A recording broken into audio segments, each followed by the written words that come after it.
jadi panjang dan mahal. Harga cabai yang melambung tinggi tak lepas dari rantai distribusi cabai yang panjang, mulai dari petani, kemudian pengepul, kemudian pedagang. Tadi disebutkan juga ada bandar hingga ke tangan konsumen rumah tangga. Harga cabai dapat naik hingga 50%, bahkan lebih dari harga beli pengepul di petani.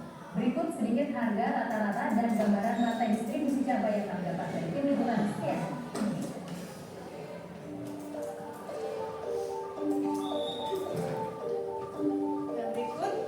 Data persebaran daerah-daerah penghasil cabai. Mulai dari adanya petani yang menanam cabai. Ini dikaitkan dengan adanya kegiatan produksi. Ya, karena kegiatan produksi bukan hanya kita yang bukan memanen, tapi kegiatan memanen juga kegiatan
targetnya setelah sampai di pasar adalah adanya konsumen rumah tangga, lalu ke pengecer, baru ke warung atau ada pedagang ke keliling.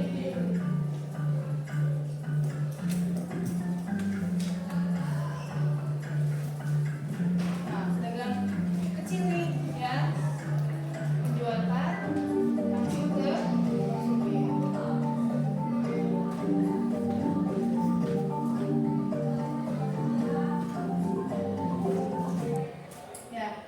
bisa dilihat ya anak-anak, itu tadi adalah video dari rantai distribusi kegiatan ekonomi dari panen cabai ya. Panen cabainya banyak ya, tapi distribusinya tidak langsung ke konsumen, banyak melewati banyak tempat atau agen gitu ya. Mulai dari petani yang pertama, lalu ada pengepul, pengepul besar, masak induk, pengepul kecil, pedagang pasar, pedagang warung, sampai baru ke konsumen rumah tangga.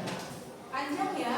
Nah, misalnya kalau dari petani sekian harganya, bisa jadi karena banyaknya distribusi, melewati distribusi, hingga ke konsumen itu harganya menjadi mahal. Ya, untuk lebih jelasnya, coba Ibu panggilkan, kita lintas hafal ya. Kita panggilkan Bu Indah selaku guru matematika untuk bisa menjelaskan, menghitung selisih antara perhitungan dari petani sampai ke konsumen. Bagaimana harganya bisa sampai mahal. Ya. Silakan Bu Indah. Ya, tepuk tangan dulu untuk Bu Indah.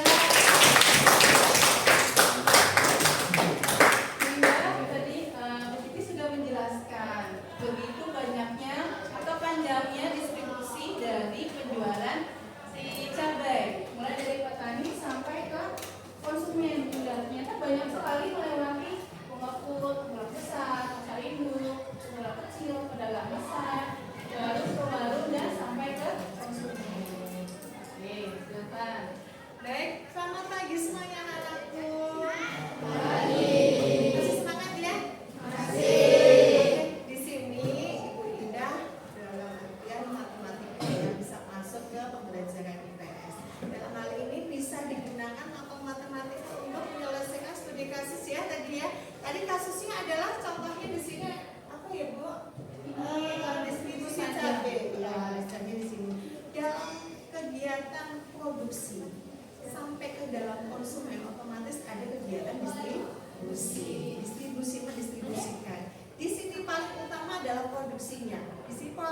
ya, petani cabenya yang menjadi produksi awal. Misalkan begini, dalam distribusi otomatis ada nanti jual beli ya. Nanti ada di situ kegiatan ada mencari laba atau ruginya di situ ya. Jadi dari produksi petani cabai itu misalkan dari petani ke siapa tadi ya? Ke tengkulak dulu ya, mungkin pengepul besar dulu ya. Di situ dari petani misalkan cabainya 1 kilonya misalkan 25.000. Dari metik ke petani ya 25.000 dijual ke pengepul misalkan 25.000. Dari pengepul nanti kemana lagi? Ke pedagang-pedagang yang misalkan 25.000 dari pedagang pengepul itu menjual kembali misalkan 30.000. Berarti di sini dia menerima apa? Rugi atau laba ya? Karena dijual kembali dengan nilai yang besar. Ya, otomatis dari 25.000 menjadi 35.000, dia akan mendapatkan keuntungan. Setiap kilonya berapa tadi ya? 25.000 dengan 35.000 berapa? 10.000. Jadi begitu istilahnya, harus di sini ada selisih. Selisih dari utamanya selisih yang positif ya, dapat keuntungan. Keuntungan dari mana? Otomatis dari apa? Biaya produksinya dulu. Petani menanam cabai mesti ada biayanya untuk menanam kan ya? Oh, apa aja tuh? Misalkan pupuknya, kemudian bibitnya berapa? Tadi dijualnya 25.000. Misalkan dari petani itu biaya produksinya untuk membeli bibit, untuk membeli pupuk ya, itu kurang dari 25.000. Dijualnya petani ke pengepulnya 25. Misalkan 20.000, petani sendiri sudah punya keuntungan berapa? 5.000. Jadi nanti berlanjut kegiatan ini selisih yang positif dalam biaya produksi supaya menjadi pendapatan di sini disamakan dengan laba. Jadi biaya produksi lebih apa namanya? Lebih kecil dari pendapatannya, itu akan mendapatkan keuntungan. Sebaliknya kalau yang rugi berarti apa?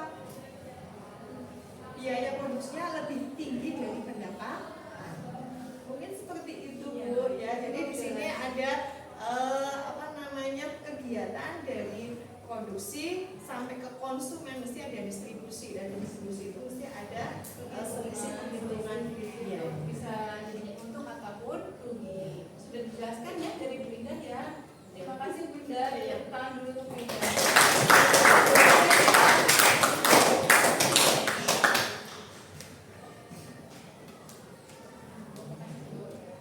Ya, itu tadi ya sedikit tentang studi kasus dan menghitung bagaimana selisih yang kita dapatkan kalau produksinya itu harusnya lebih rendah ya daripada penjualan. Begitu ya tadi. Nah, anak-anak sekarang sebelum kita masuk lagi ke pembagian tugas atau LKPD, masih ingat ya kegiatan ekonomi dimulai dari adanya kegiatan produksi, distribusi dan konsumsi. Kalian hari ini bangun tidur melakukan kegiatan ekonomi atau tidak? Iya, ya, melakukan kegiatan konsumsi. Mulai dari apa? Bangun tidur, sholat, mandi, ya, sarapan merupakan kegiatan konsumsi. Sebelum melakukan kegiatan konsumsi, ternyata di baliknya itu kalian juga sudah melewati adanya kegiatan produksi. Siapa yang memproduksi? Kalau ibunya hari ini membuat sarapan, berarti yang memproduksi adalah ibu. Bisa nggak dikatakan seperti itu? Bisa. Atau yang memproduksi adalah si petani yang sayurnya hari ini dimasak oleh ibu. Yang mendistribusikan siapa? Bisa jadi ibu kalian sendiri yang pergi ke pasar, lalu membeli dan pulang ke rumah lalu memasak hasil yang didapat dari pasar. Itu juga kegiatan distribusi. Lalu konsumsi setelah dimasak dihidangkan untuk keluarga, ya, untuk melakukan namanya kegiatan konsumsi. Itu tadi ya, paham ya? Jadi rentetan dari adanya kegiatan produksi, distribusi, dan konsumsi. Sekarang Ibu berikan tugas, setelah tadi ada video, Ibu berikan tugas pembagian LKPD-nya dulu.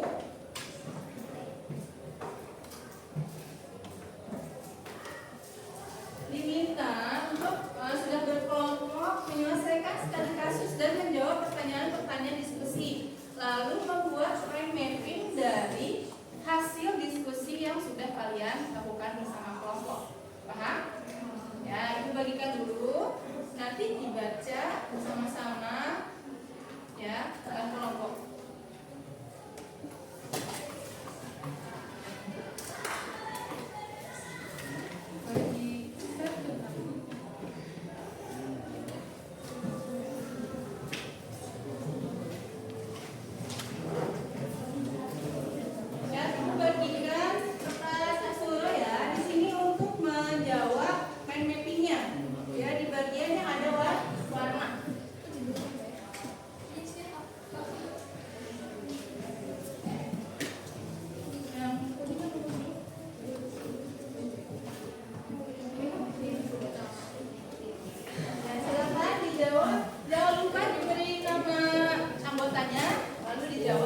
Yang pertanyaan diskusi dan mappingnya dari sini ya, silakan. Nama kelompoknya ini kelompok 1, kelompok 2, kelompok 3, kelompok 4, kelompok 5. Ya, setelah ini ada yang presentasi.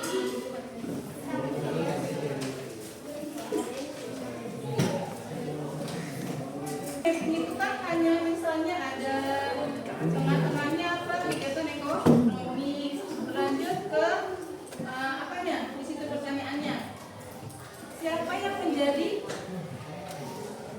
produsen ya, di garis ke saja, distributornya siapa saja ya, lalu konsumennya siapa saja, tidak perlu digambar.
Boleh diberi tepuk tangan teman-teman.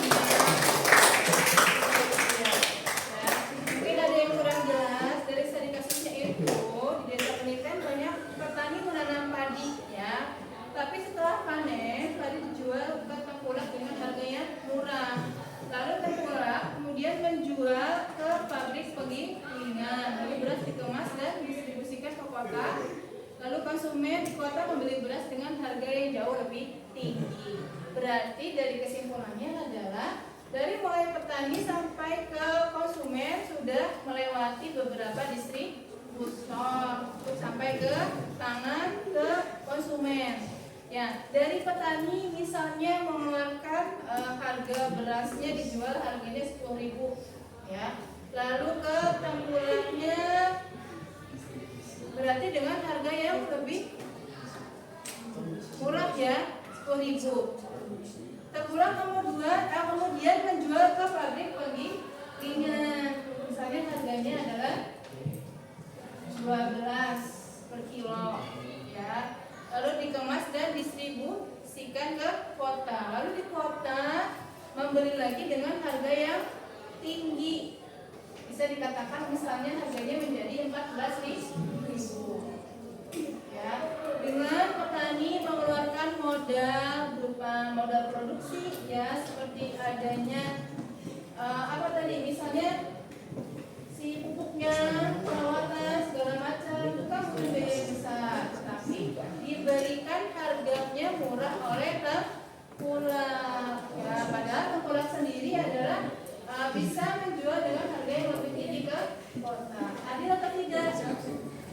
Ya, tidak ya, itu menjadi suatu permasalahan. Solusinya seperti apa kalau dari kelompok ini? Solusinya adanya kooperasi tani, lalu penjualan langsung, ya, atau secara online dari petani langsung ke konsumen, sehingga petani bisa menentukan sendiri harga yang lebih tinggi, ya, supaya keuntungannya lebih besar di petani, ya. Lalu adanya pemerintah mengatur harga pasar, karena kalau tidak seperti itu tengkulak itu dengan senang hati, dengan bebas bisa menentukan harga yang diinginkan tanpa memperhatikan kesejahteraan dari petani. Ya, itu solusi-solusinya, ya. Terima kasih, boleh duduk kembali, ya. Ya, selanjutnya anak-anak sampingnya ya ada game quizzes kita.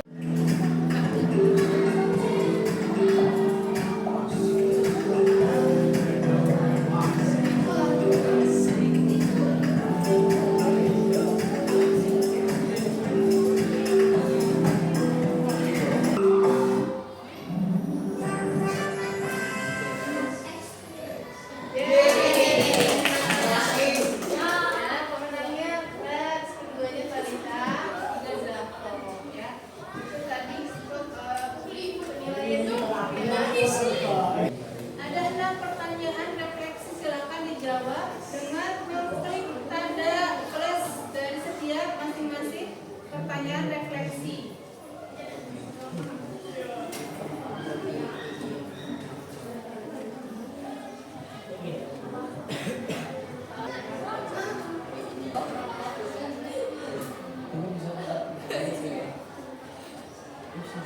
Ya, dijawabnya sesuai pertanyaan ya. Kalau misalnya beberapa yang saya pelajari berarti tentang pertanyaan itu ke bawah, jawabannya A. Masih membuat bingung.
ada satu video ya, video mengenai bagaimana distribusi panjang itu akan mempengaruhi harga jual suatu barang, khususnya tadi tentang barangnya cabai ya. Begitu banyaknya distribusi rantai distribusi ya, mulai dari adanya tengkulak petani sendiri, tengkulak besar, tengkulak kecil, pedagang besar sampai ke konsumen, itu nanti akan mempengaruhi harga jual yang didapatkan oleh si konsumen, berapa mesti kita membayar ya.